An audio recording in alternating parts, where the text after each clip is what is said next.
Here in the fourth and final quarter of this game between Coca-Cola and Barangay Ginebra.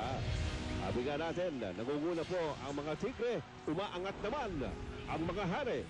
Leading Tigers versus the Rising Kings. Ginebra, before this game, has won 5 of their last 6 games. At yung crowd po natin dito, natutuwa lang po yan, natutuwa lang. Kaya mag-alala.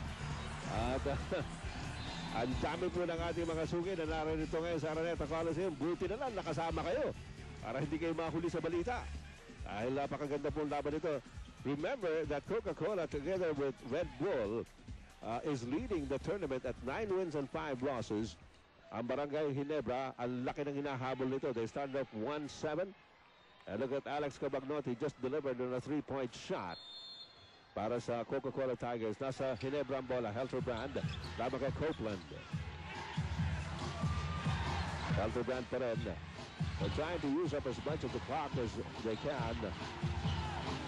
They've got the luxury of time. Barangay Ginebra. Helterbrand. Lumalabas si Eric Menk. 6 on the shot clock. Marama pa sa binigay kay Caguila. 2 on the shot clock. The jumper by Caguila is no good. Dixon for the rebound. Binigay kay Copeland. 27 seconds to go. Copeland looking for somebody to give the ball to na makatitira ng 3-point shot. But there's a foul. Teka. Ano yun? Timeout? Timeout.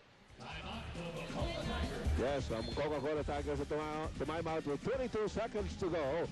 And Ginebra by 5. Good right back.